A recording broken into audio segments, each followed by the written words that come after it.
Hi, Paul. What's today's show about?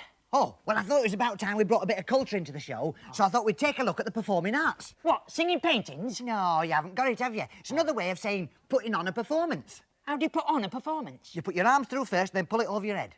Oh. No, it isn't.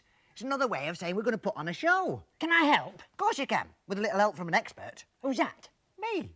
Oh, I've never been at a performance before. No, but you've been at an exhibition. Hey? No, just go and get the puppets, will you? Puppies? Oh, I love puppies. Especially ones on the adverts where the what-they-may-call-it's pull the what's-its-name. Toilet rolls. Toilet rolls? I thought they were golden Labradors. Just go and get the puppets. OK. ChuckleVision, ChuckleVision, ChuckleVision.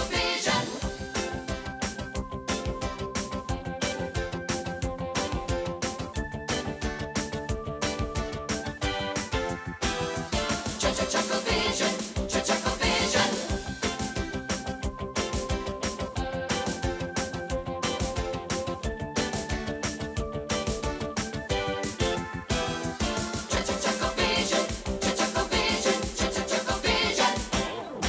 Hello again and welcome to ChuckleVision.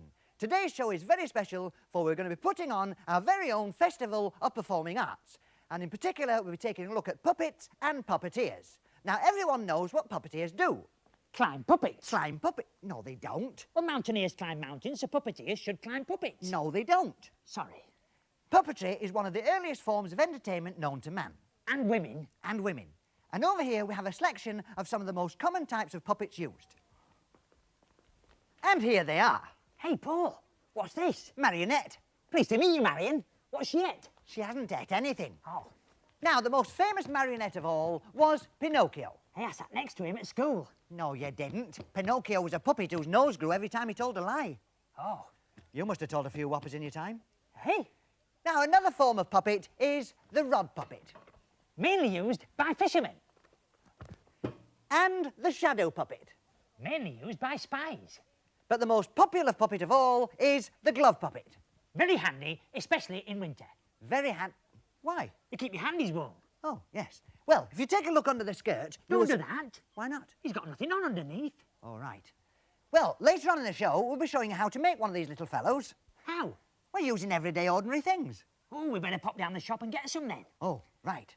In the meantime, why not sit back and enjoy one of the most popular acts here at the festival, the Pitch Black Theatre of Plaque. Ooh. It's very dark in here, isn't it? It is very dark. Somebody's put the lights off. Can't find anything. I'm looking for my dragon. Yeah. Hey, I found something. That's me nose. Oh, sorry. Oh, there's something there. It's me. Oh, not that way then. OK. Look over here. Right. No, it's not here. To this side. Have a look. Oh! Light! Oh, there it is over there. Yeah. Oh, I think I've ripped my trousers. light! Oh, hey, What? steady on. Right. I think he's seen it. Hey. Come for it. Steady, steady, steady. Oh!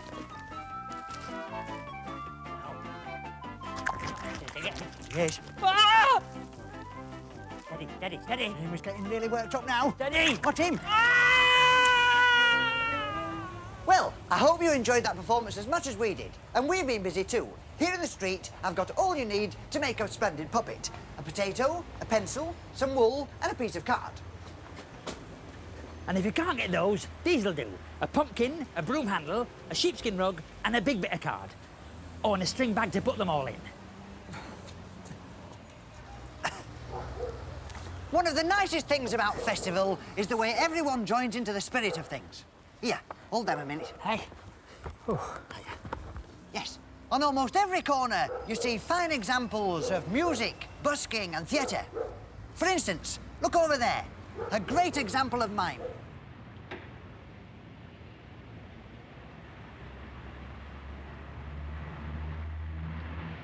Very much in the Marcel school, I think. Come on, Barry, we've got a lot more stuff to get.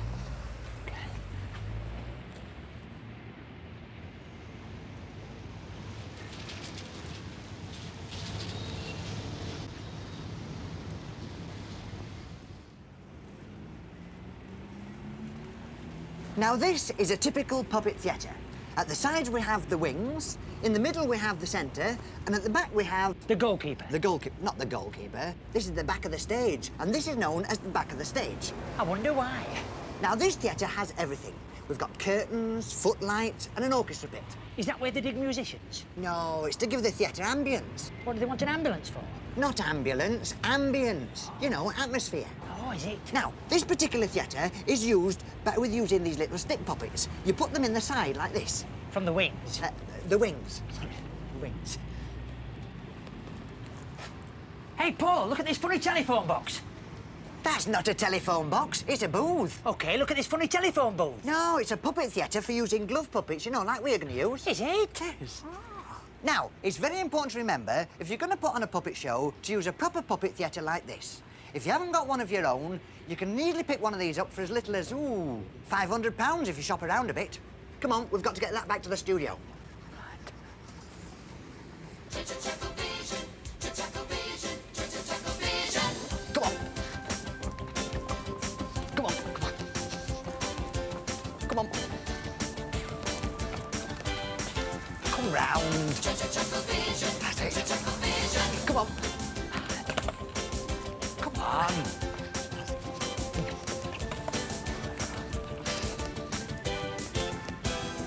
ChuckleVision, ChuckleVision, ChuckleVision.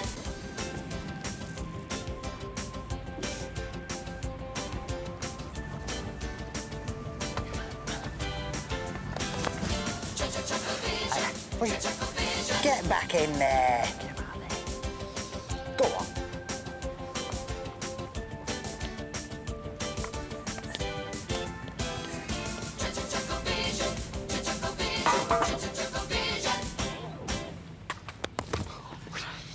What are you doing? Come on. OK.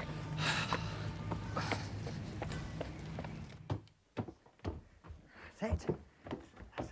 See? I told you we'd have no problems getting it back, didn't I? Oh. Come on, Barry. Well, we've just got a few more things to sort out. So while we're doing that, why not watch today's special festival armchair theatre? This story is based on true tales told by Walter Wilkinson. Now, Walter Wilkinson had a very unusual job. He was a puppet man. Each season, he'd take down his Punch puppet and his Judy puppet. He'd dust them down, give them a fresh lick of paint, put them in a carpet bag with some clothes and his toothbrush, and then leave a note for the milkman, which said, "No more milk until September the 24th, thank you." And then he'd set off. His neighbour, Mrs. Armitage, didn't really approve. There he goes. Blooming funny way to earn a living, if you ask me. But as nobody asked her, Walter Wilkinson wasn't concerned about what she thought. As he got further into the green, airy countryside, Walter Wilkinson thought that it was actually rather a good way of earning a living. Lovely morning. He called out to an old man with a grey beard who sat on a rock munching a thick chunk of bread and cheese. What's that, then? Punch and Judy? That's right. You want to go down to Blackpool with that? You'll make a pile of money there. It's against my rules. I only do my Punch and Judy show in villages and country places where there's not much in the way of entertainment. So you better go down the hill into the village. The last time they had anything there was 5 years ago. What was that, then? A puppet show or a circus? No, it was a chap playing a trumpet. Well, thought Walter Wilkinson, this could just be the right sort of village I need for my Punch and Judy show. It beats me how people have got time to watch this Punch and Judy business. Kids today have it far too easy. And he carried on eating his bread and cheese. Walter Wilkinson went down the hill, around a sharp bend, and found himself in a small village. A number of school children playing in the yard saw him and started clambering on the railings.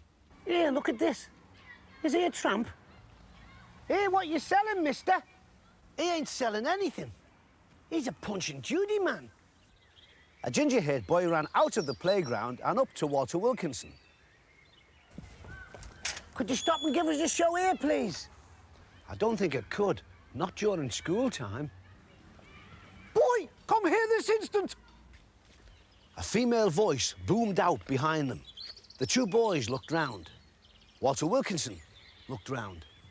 In the doorway to the school stood a long, thin woman in a black dress, looking at them over her glasses. She beckoned to them menacingly with her finger. Yes, Miss Blewett. Miss Blewett took long, deliberate strides to where Walter Wilkinson stood. He thought he'd never seen such a strict-looking person in his whole life, and he wished he'd never taken the old man's advice to stop in the village. So you're the cause of all this commotion. What are you trying to sell the children? And Walter Wilkinson explained about his Punch and Judy show. Well, it's no good you hanging around here. We're only a tiny school, 20 children, that's all. You'd be better off in Blackpool. Walter Wilkinson explained his rule of only giving shows to country audiences who didn't have much in the way of entertainment. In that case, welcome to our school. And a big cheer went up behind her. Walter Wilkinson set up his Punch and Judy tent, and all the children were given the afternoon off school so that they could watch the show. In the front row, he could see Walter Harris and Harriet Jenkins. And in the back row, the old man with the grey beard, who was laughing his head off, fit to burst. After the show, Walter Wilkinson passed round the cap.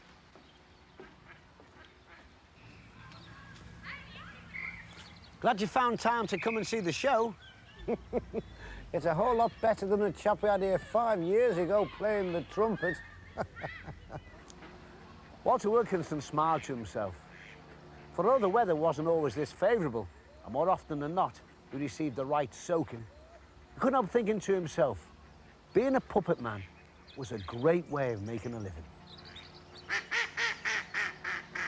ChuckleVision, ChuckleVision, ChuckleVision.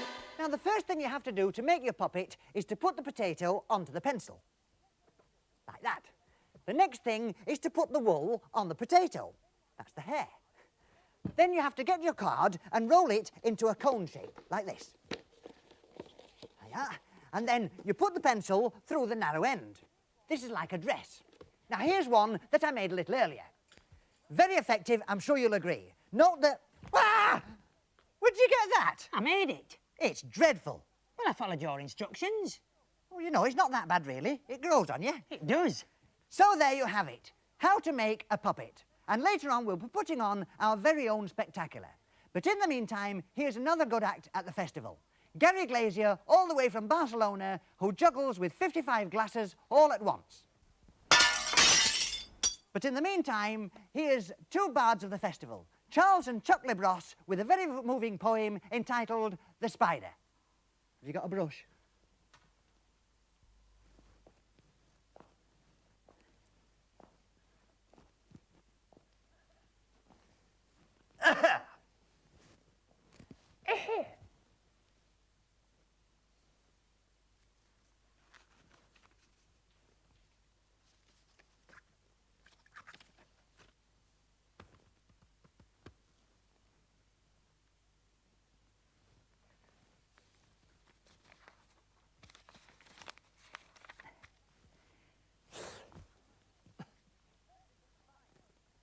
The spider. The spider. I saw a spider in the sink and wondered, should I let him out? I turned the tap and pulled the plug and washed him down the spout. Thank you.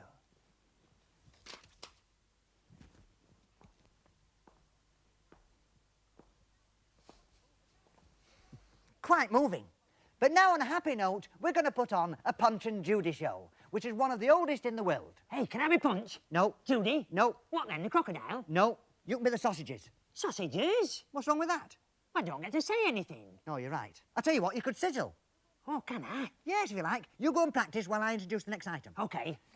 Pork or beef? Why? It's important for an actor to get to know his character. Oh, pork, OK? OK.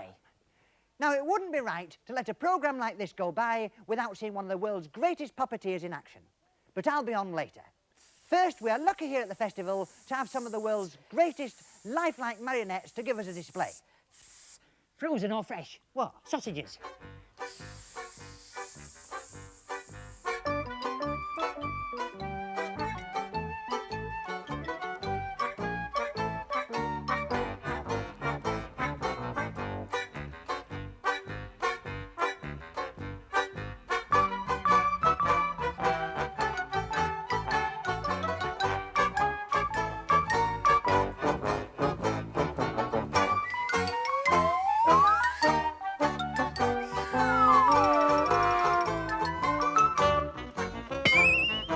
Now, as promised, we're going to put on our very own show for you in our very own theatre here in the studio.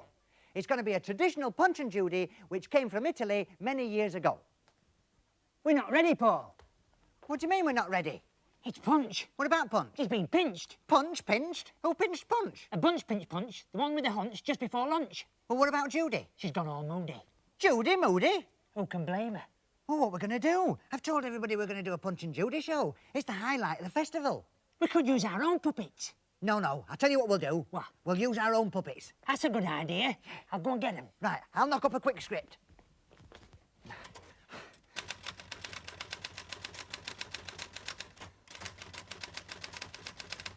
There.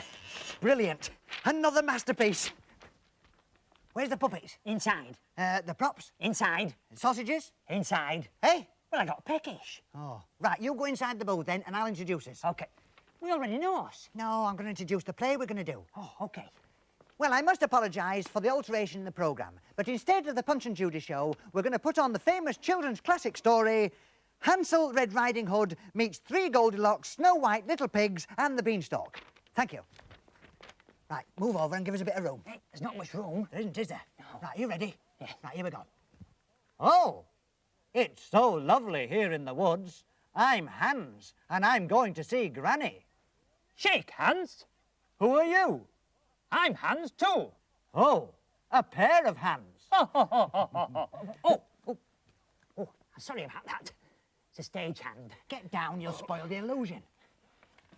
Oh, what's that noise? It must be the giant. Fee, fi, fo, fum. I've got a broomstick through my tum. Eek! It's Turnip Man. Hey, Paul.